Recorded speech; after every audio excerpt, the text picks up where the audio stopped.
Nous vous parlons régulièrement dans cette édition africaine de la crise qui secoue le Cameroun dans les régions anglophones depuis 2016. Les activistes de cette région se plaignent d'être marginalisés par la majorité francophone. Le gouvernement a violemment réprimé de grandes manifestations dans cette zone, mais semble depuis peu s'être ouvert un possible dialogue. Mais les conséquences de cette crise sont dramatiques pour la population et l'ONG Human Rights Watch pointe régulièrement dans ses rapports les dégradations des droits humains. Pour en parler, je suis ce soir avec Hilaria Allegro-Di, bonsoir. Bonsoir. Vous êtes chercheuse pour Human Rights Watch, spécialiste aussi du Cameroun de par votre carrière. Alors on parle de ce manquement en termes de droits humains. Pourtant, depuis peu, je le disais, le gouvernement appelle au dialogue. Et vous parlez, vous, Human Rights Watch, d'escalade de violence. Où en est-on en ce moment dans ces régions ? Oui, tout à fait. Depuis au moins le début de cette année, il y a eu une escalade des violences dans les régions anglophones. C'est une crise qui est en train de dégénérer, une crise qui est à la fois sécuritaire, humanitaire, identitaire, une crise aussi des droits de l'homme aux conséquences vraiment catastrophiques. Depuis janvier, on a observé une escalade d'attaques, aussi une augmentation des morts parmi les civils, dans des attaques qui ont été commises tant par les forces gouvernementales que par les séparatistes armées. Presque depuis les débuts de cette année, justement, nous avons continué à mener nos recherches pour documenter les abus qui ont été commis par les deux côtés. Et je pense que à ce niveau de violence, la crise va bientôt se transformer en conflit, en proprement dit. Il faut vraiment une action immédiate pour stopper les violences. Quel a été pour vous, avant de parler justement des violences de ces deux côtés, quel a été pour vous l'élément déclencheur de cette escalade depuis le début de l'année ? Je pense qu'il y a eu plusieurs éléments qui ont déclenché ces attaques. Il y a certainement une répression de la part des forces de sécurité qui a engendré une frustration très importante au niveau des groupes séparatistes armés depuis désormais très nombreux sur les terrains.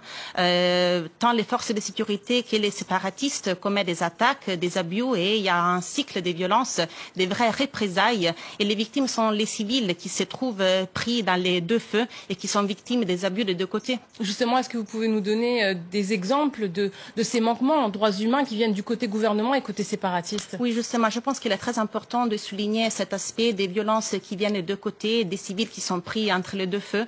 En termes de violences et d'abus commis par les forces de sécurité, il y a malheureusement une longue liste des meurtres, des assassinats, surtout des incendies des maisons.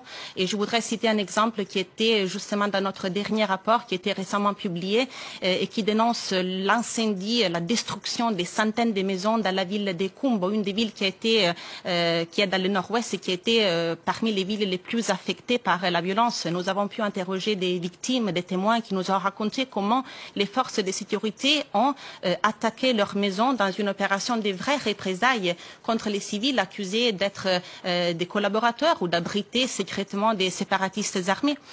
Du côté des séparatistes armés, il y a aussi énormément d'abus, il y a des meurtres, il y a des mutilations, il y a des actes vraiment brutaux à l'encontre des civils et aussi des kidnappings. Ils accusent du côté du gouvernement pour le coup. Oui, bien sûr, mais aussi des actes d'extorsion et des représailles sur les civils. Il y a surtout énormément de kidnappings de civils, d'élèves, d'enseignants. Je voudrais citer d'ailleurs un exemple très grave qui s'est produit en février de cette année quand 170 élèves ont été enlevés dans un pensionnat, toujours dans la ville de Kumbo, dans un épisode très grave qui n'a pas fait la une des gros titres malheureusement, mais qui est presque comparable à ce qui s'est passé dans la ville de Chibok au Nigeria et qui a fait énormément de bruit. Mais alors, il s'agit probablement d'une des pires attaques à l'éducation jamais enregistrées en Afrique.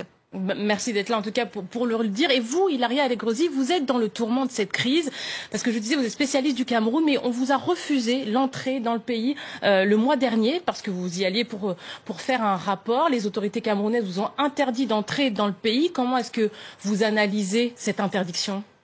Oui, depuis 2 mois, désormais, je ne suis pas la bienvenue au Cameroun, malgré j'avais un visa valide que j'avais obtenu à l'ambassade. Je suis arrivée à l'aéroport de Douala et je me suis vue refuser l'entrée par la police et j'ai été renvoyée chez moi sans aucune explication dans une action qui est très préoccupante, je trouve, et qui reflète le rétrécissement de l'espace pour les organisations de la société civile pour travailler, pour exprimer leurs préoccupations.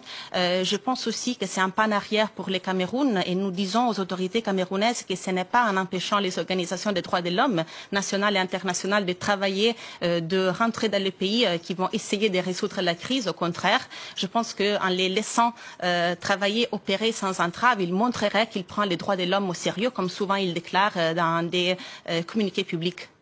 Merci Ilaria Adegrosi en tout cas d'avoir été dans notre édition du Journal de l'Afrique. Merci beaucoup. Merci.